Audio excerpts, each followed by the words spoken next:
Welcome, this is Sherry Fletcher, and this evening we're going to be looking at Headlights and Taillights of Sierra County, a walk through the decades.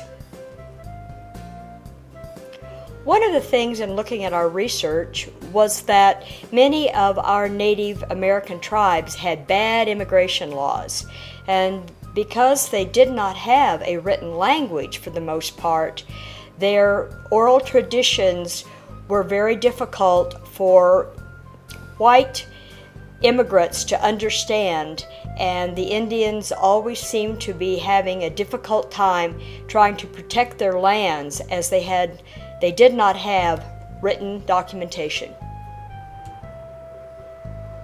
Here's a freight wagon that would be seen typically going around Ingle.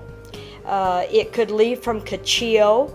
We know in many of our documentation that we've looked at that Ed Fest was a freighter and had the stage line, and also spent a very large amount of time in Cachio, as that was a stopping point between Ingle and Fairview, which later was renamed Winston. This is an example of the Treasury Mine and Mill in Chloride, New Mexico. There was large amounts of gold and silver taken from the mining districts in that area. Another example of Palomas, the Palomas Chief Mines near Hermosa, and again the mining was gold and silver in the area. Here's an example in 1892 of the dedication of the courthouse in Hillsboro, New Mexico. A bird's eye view of what Hillsboro must have looked like at the turn of the century. Off to the left you can see the stately courthouse that was built in Hillsboro, as that was the center of the mining activity and at that point in time, a center of our county. These are the beginnings of our tent city in Palomas Hot Springs. Things were moving rapidly after the completion of the dam, and off to the left one can see the water wheel which pumped water into Truth or Consequences, which was then Hot Springs, and also there a line of individuals in front of a restaurant which would at that time been up on Main Street. 1912, President Taft signed the entrance of New Mexico into the Union. Palomas Hot Springs, about 1912. We had moved from tents now to different types of structures, and we've noticed that in the higher areas where people were building up on the sides of hills, as if down around Main Street, that they were using adobe, but lower areas, because of the close proximity of the water, there were more of stick structures because the water was so close to the surface that it could damage the adobe. An example of the community that was developed below the dam during the building of Elephant Butte Dam, which of course Elephant Butte Dam had gone through several name changes. It was Ingle Dam, it was Woodrow Wilson Dam, and along the way it was finally the name was settled to Elephant Butte Dam. Again, this is an example of the tents that the workers who were employed at the dam, how they lived. Many individuals would travel the 5 miles to the blooming town of Hot Springs because there was not alcohol allowed in this campsite. So there was bars set up in hot springs, so individuals would travel in and take the baths and belly up to the bar. An early example of how Elephant Butte Dam was built, where they would also use tons of cement along with large boulders to hold the cement in place. An example of the bathhouse, and also how the water was poured out of the ground and how individuals would fill their containers with the water to drink it. An aerial photo of the completed dam, and Elephant Butte at that time was circled with water.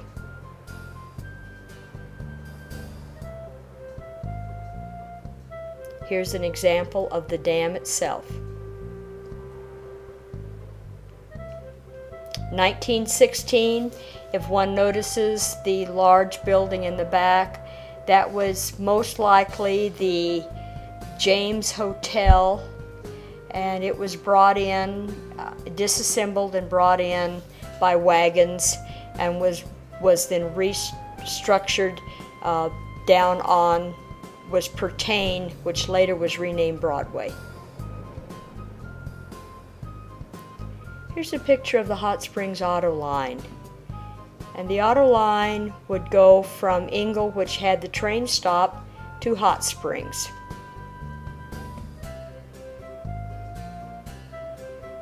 Another early picture, the bottom picture is showing the Vera Hotel and some of the early building and some of the early structures that were down closer to Broadway.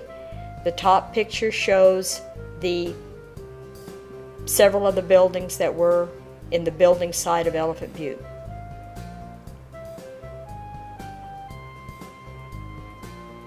(1917) Hot Springs, New Mexico. 1919 Hot Springs, New Mexico. Again, one can see that the higher buildings on the side of the hills were adobe, while the lower buildings were made of different building structures.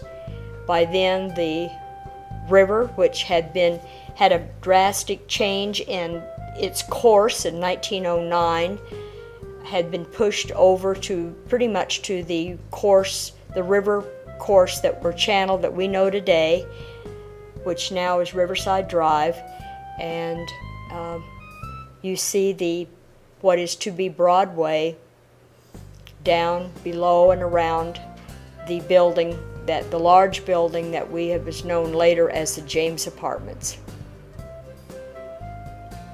Main Street.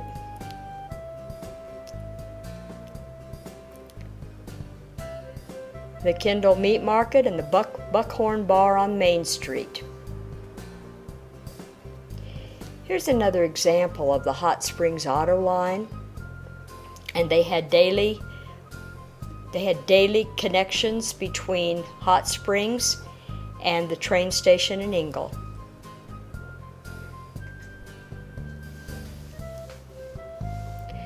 Goats and sheep and the early raising of Angora goats were a very prized collection, and individuals would use the wool, and they were sheared, and there were large herds of the Angora goats in the Hillsborough era, and Margaret Armour was one of the leading breeders and developers of this line, and in fact she held a national position with the Angora National Association for breeders. 1923, we see lots of vehicles on the road. And looking down again, if you're looking back east, You can see that there were still not curbs, that the roads were dirt, and as most of the roads were going over the Black Range and coming from Albuquerque or going up from El Paso, people were still driving toward Engle, and then they would cut through the Palomas Gap, where then there was a ferry there where could take vehicles back and forth. By 1923, they still had not built the bridges that would cross the Rio Grande on the west side of the mountains.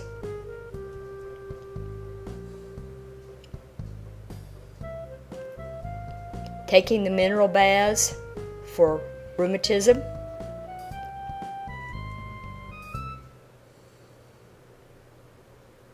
Hot Springs was also called the American Carlsbad, and Carlsbad was renamed here. It was the America's Carlsbad, which was renamed after a Carlsbad in Germany, which had very similar waters to the waters that flowed out of our artesian wells here. We now fast forward into the 30s. This is a picture of Clyde Tingley and Carrie Tingley, and we have an example of the bricks that were made in Santa Fe and brought down. An individual who owned a trucking firm's daughter had polio, and he was so grateful for the vision of the Tingleys to have a treatment center for polio here in New Mexico that he offered his services to transport the bricks from the prison to Hot Springs, New Mexico for the building of Carrie Tingley Hospital.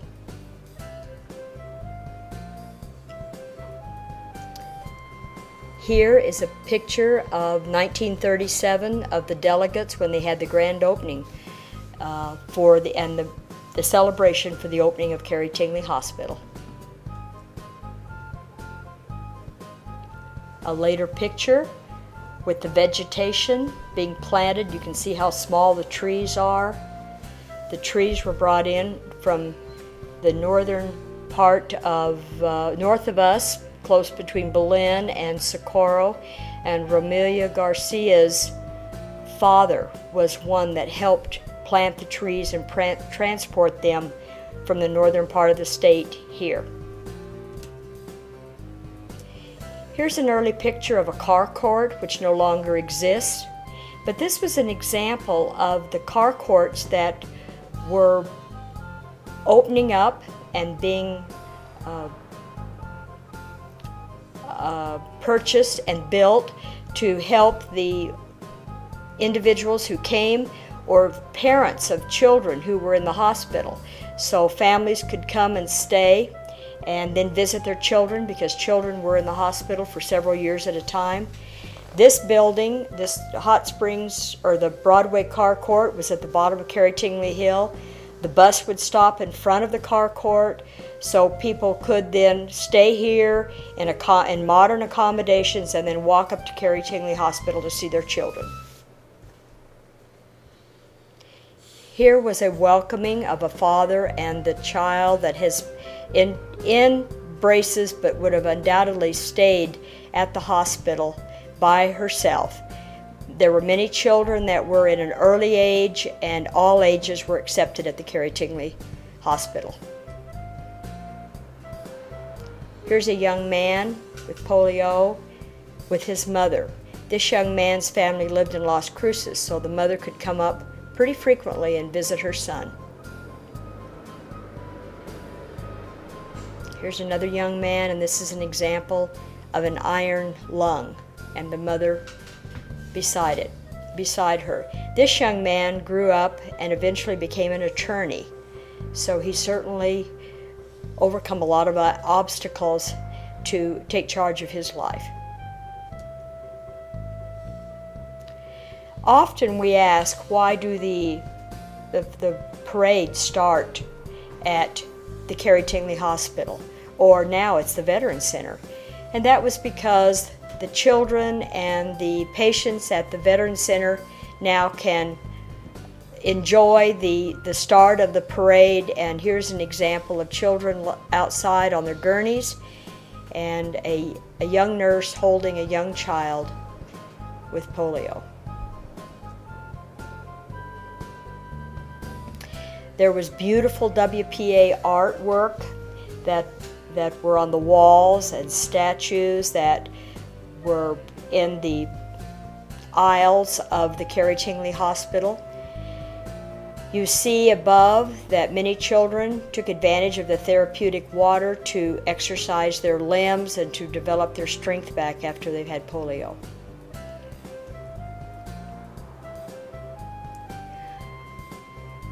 Clyde Tingley maintained that anyone, regardless of their age or their race or ethnicity or beliefs, could be treated at the Carrie Tingley Hospital.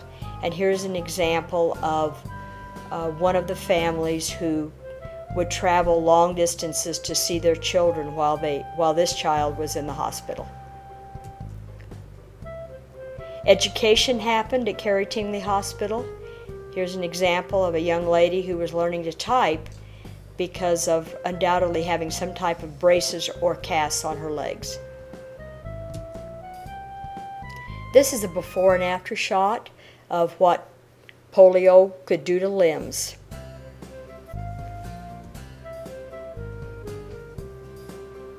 Sierra County had lots of slots, saloons, tin horns, and gamblers. And this time, at this chapter, we're going to discuss all the above. Tax register.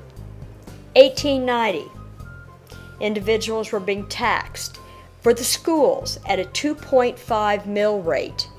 And what we notice on here, there were cards, there was poker, and there were dice, just to name a few. Sadie Orchard lived in Hillsboro, and here's a picture of her and one of the early shots of what Hillsboro must have looked like at the turn of this century. Here we have Sadie Orchard at the end of her life. Sadie Orchard always maintained that she was from London, England. But if one would look on her funeral forms and also on the early census, her birthplace was Kansas. So she was an interesting lady in that while she maintained that she was from one place, she was actually from somewhere else, and she did have family that lived in the area, and they did come to her funeral in 1943.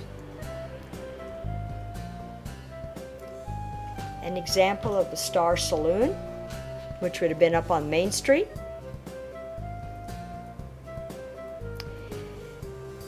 The Madrid murder trial was a very interesting trial that happened in Hillsboro, and one of the young ladies decided she wanted to have a different life, and so she poisoned her husband with rat poisoning.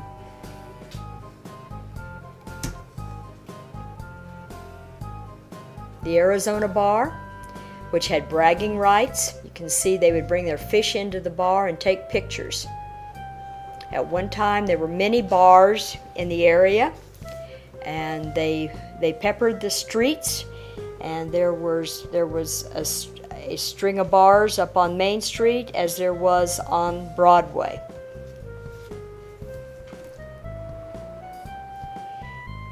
Here's a picture of Dr. Williams lying where he was shot. This happened in the middle to late 60s. He was he was mayor for several times, and he was obviously a very controversial individual, and he was shot, and he died where he fell on Ivy Street.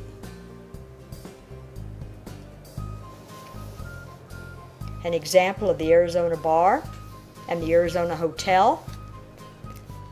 It also had mineral baths in it, and many people would come in wheelchairs, or somebody would carry them in and they would walk out after they'd had their mineral baths. This is the inside of one of the bars, and if you notice on the left-hand side, you have one-arm bandits, which was a form of slot machines.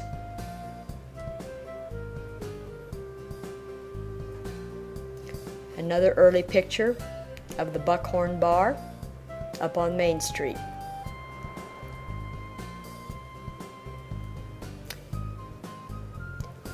Our building, which is now the Lee Bell Johnson Center, served as many different building sites in Hot Springs.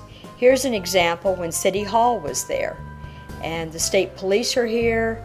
You see also that there is Ralph Edwards, so this was probably taken about 1950 or 1951.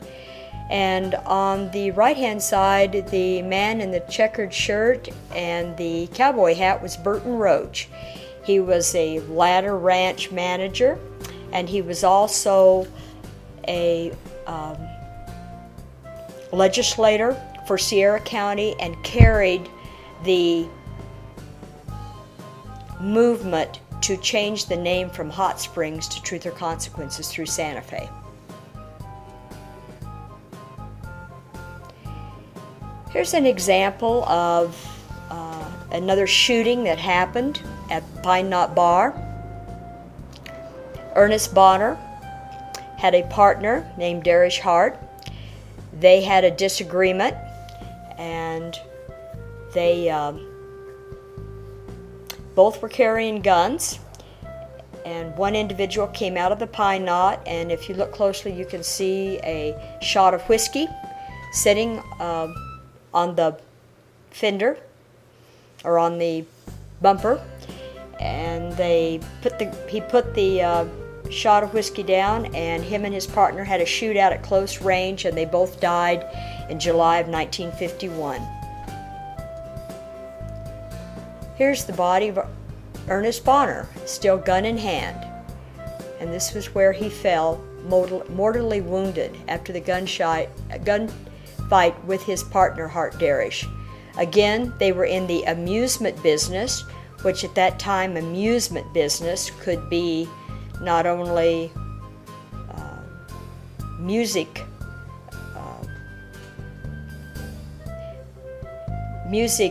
type machines, but also slot machines.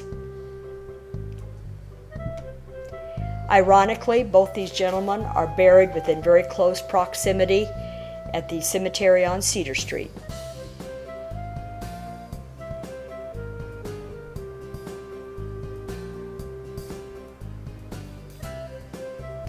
Now, what would one find as a headline in the paper from 1959 that could fast forward us to 2011? A spaceport in our backyard. And that was published in Sierra County Advocate on March the 13th, 1959. So thank you very much for spending time with us this evening or this afternoon, and we hope you've learned a little bit more about our beautiful and rich history of our area. Thank you.